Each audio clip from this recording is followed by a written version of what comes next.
is there just kind of a sense maybe in the locker room that like some of the success you've had over the last week could prove to be your big breakthrough or kind of maybe a turning point for you guys for the rest of the season?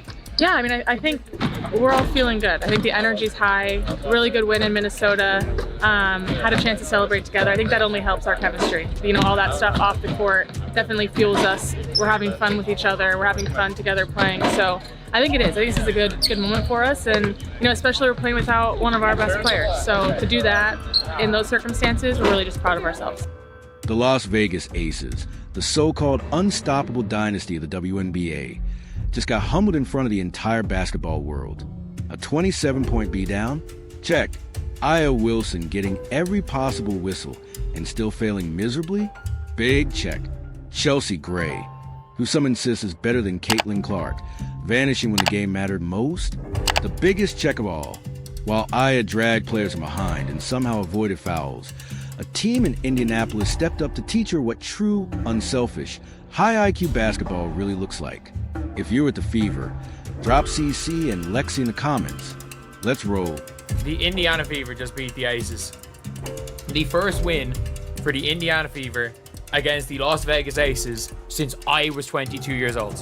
That 81-54 clinic by the Indiana Fever wasn't just another defeat for Vegas.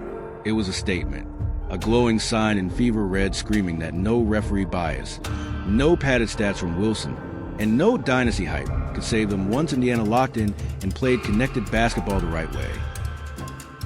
And Aja Whistle Wilson. My God, you see how many free throws that lady have? Oh my God, on the stat sheet, she had basically 30 points, but all the free throws this woman got, man, they tried their best to keep the Aces in the game, man, but it didn't matter. It didn't matter, man. They destroyed the Aces. About freaking time the Fever finally beats the Aces, man, and without Caitlin Clark. Let's zero in on the moment this battle truly ignited. In the third quarter, Lexie Hull, who's been nothing but grit and growth all season, boxed out Wilson with absolute perfection. A move straight out of a coaching manual. She claimed her spot, stood her ground, and ripped down that rebound like she practiced it 1,000 times. Flawless execution. Then came Aya Wilson from behind, reaching over Lexie's shoulders and arms to claw at the ball in a move so blatant it belonged in a what not to do reel. Up, shot won't fall. Wilson, what looks like over the back. Oh boy, jump ball is the call. Wow, Stephanie White's upset about that. I thought that was over the back. Wow, watch this. That's a jump ball? Ask anyone who's watched even a single AAU game, and they'll confirm. That's an over-the-back foul. Indiana's ball. Play continues. Simple. But the refs? They went rogue, rewriting the rulebook live on national TV.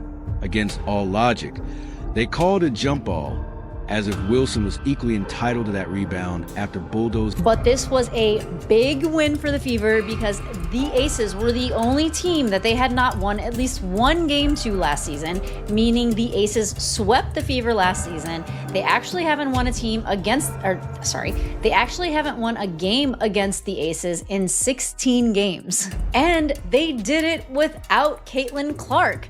This team is crazy. They are beating the #1 team in the league first. And then they go and beat the Aces, who they haven't won to in 16 games. And they did it without Caitlin Clark, which is just a testament to how this team is finally developing a rhythm. Even the broadcasters couldn't hide their disbelief. Their reactions shifted between stunned silence and awkward chuckles as they struggled to explain what they'd just seen. The foul was obvious. The violation couldn't have been clearer. Yet somehow, the officials flipped in a way that rewarded the player. It's a foul, it's a third.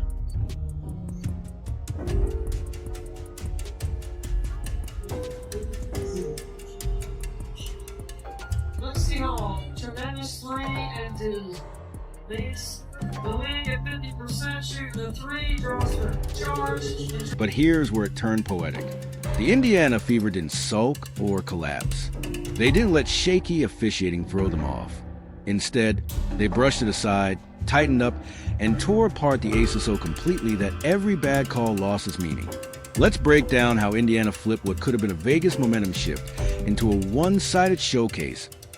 So I think everyone's coming in with a level of focus every day, just right now knowing that, we do have a target on our backs and making sure that we're locked in on everything we're doing in practice. But I think we're taking that energy that we have, that fun, that lightheartedness into practice, because at the end of the day, this is a game. We want to have fun, and I think we play our best basketball when we're playing free and having fun and being joyful and playing together.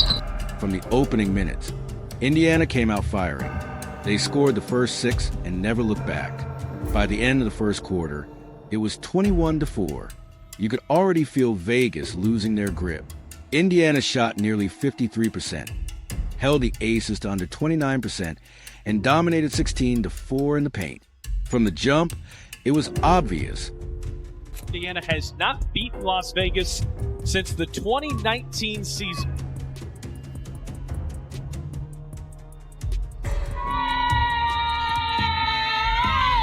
Since Howard, the Commissioner's Cup MVP, has us on the board. Here is Boston right up the middle, untouched. Drive, gives it to the roller, Howard, and she scores from the middle of the paint. Timeout, Becky Hammond. Couple of Gamecocks going head-to-head. I mean, there's some physicality right there. We're really disciplined to the details, and we're playing with a high effort. The second quarter was the knockout blow. Indiana outscored Vegas 25-10. That's right, 25-10. They shot a staggering 82% from the field, while Vegas stumbled to just 24%. Indiana won a flawless 6-4-6 in the paint. The Aces, a pitiful 3 of 13. By halftime, it was 46-24. Game over. That controversial jump ball arrived right when Vegas needed a miracle. The refs basically tossed them a lifeline they didn't earn, hoping to tilt the momentum. We've been preaching this all season, being very disciplined and intentional with our actions. On both ends of the floor, we're doing that. And it's a high level of activity all over the place. I'm really proud of the girls. All smiles for the Fever through 20 minutes. It's a 22-point lead for the Fever. Indiana in front of Las Vegas, 46-24. For the Fever, it was one of those dreaded moments. That sinking, here we go again feeling. You could sense the frustration bubbling. Lexie Hull did everything right. Fundamentals on full display, and wasn't rewarded. Those are the exact moments that can shake a young team, especially when battling a deck. Wilson crossing over. Wilson hangs. Wilson finishes. Oh boy, here she comes. See, Hull, a much-needed answer for Indiana. See, after the miss, Hull on the floor again, finds Mitchell, right corner for 3. Good! Mitchell the other way for 2. 57-38 Fever with 3:35 left in the third quarter.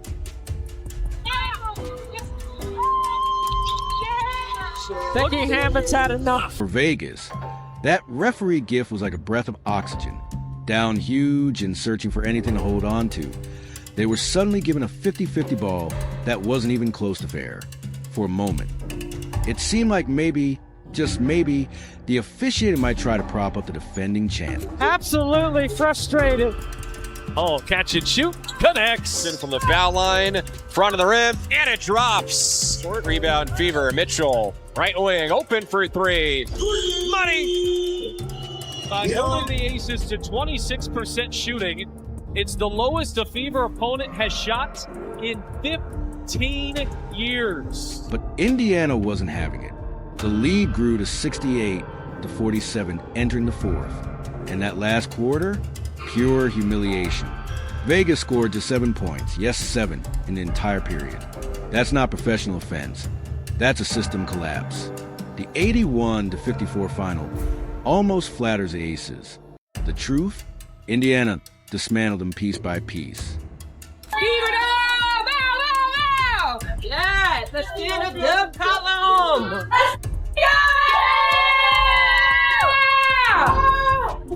Great job! We held them to 26% from the floor. Nice! 1, 2, 3! We need to stop for a moment on Aya Wilson's so-called big performance. Yes, she scored 29 points on 9 of 18 shooting and lived at the line going 11 of 13. On paper, that's superstar level production. But then you notice she shot nearly as many free throws as the entire Indiana roster combined. The whistles were so generous, they might as well have been gift wrapped. And even with all the help from the refs, the supposed best player, A'ja Wilson, she got a favorable whistle in the second half, but it is what it is. Superstars get the whistle, unless your name is, 29 points for A'ja Wilson, 3 boards, 3 personal fouls, 3 turnovers, 9 for 18 from the field goal, from the field, 11 for 13 from the free throw line. Look at the rest of her team. 2 points, 2 points, 2 points, 6 points, 0 points, 4 points, 2 points, 3 points. Dana Evans, 1 for 10, Dana Evans. Oh my goodness. Let that sink in. The league's crown jewel put up flashy stats that meant nothing, because the rest of the Aces looked completely lost. Chelsea Gray disappeared, and the Indiana Fever looked like a team determined to burn down the dynasty narrative once and for all. Caitlin Clark, Lexie Hull, and the Fever weren't just executing plays. They were shifting the balance of power live on national TV. Hull didn't let that missed call shake her.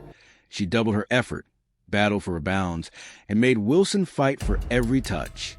Clark, always a floor general, spaced the court, set the pace, and ignited transition runs that left Vegas reeling. I don't know about frustrations boiling over as more to just like making a point. Well, Caitlin says she got me though, so. One more than that. She just got a bonus. And by bonus, she was meaning the Commissioner's Cup bonus, which was $49 or $43,000 per player, because the prize pool was $500,000. And apparently, Steph White just was pissed about the officiating. I don't know if it was A'ja Wilson's whistle or what. Now, let's break down the harsh truth for Las Vegas. Outside of Wilson's 9 for 18 night, the rest of the Aces combined to shoot a miserable 7 for 43 from the floor. That a pathetic 16.3% as a team beyond their star. Not a single other ace managed more than 6 points.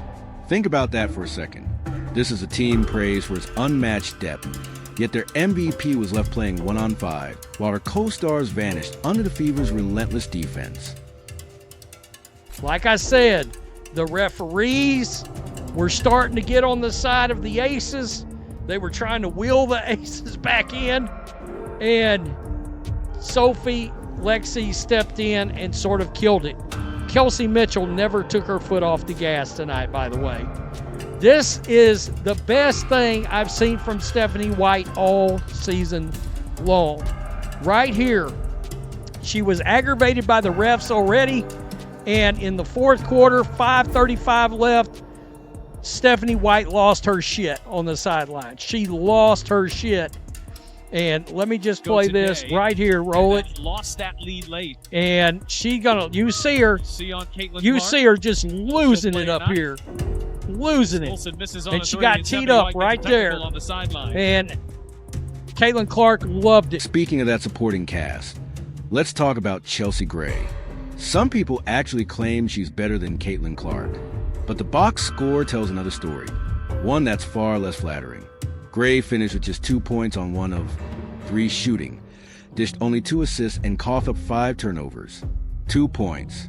This is a veteran floor general expected to run the offense and elevate her team. Instead, she looked stuck in quicksand as Indiana's swarming defense devoured every lazy pass. God, with more turnovers than points and assists combined. More turnovers than points and assists combined. We got point guard, aka point fraud. And remember, this is probably who the WNBA player said was also better than Caitlin Clark. They said I'm pretty confident they said she was better than Caitlin Clark. Meanwhile, the Aces need to take a hard look in the mirror. This blowout proved they're no longer the gold standard, no longer the inevitable champions. The Fever snatched that title, and they did it without Caitlin Clark even stepping on the court. The message to the entire WNBA is simple. Highlight reels and favorable whistles won't save you against a fearless, connected team. Indiana just flipped the league hierarchy on its head. They've arrived, and they're here to stay. And if they can dismantle the Aces without Clark, imagine what happens when she returns, dropping logo threes, running the offense, and leading like only she can. If you ride with the Fever, drop a CC and Lexie in the comments, hit like, subscribe, and turn on notifications so you don't miss what's next.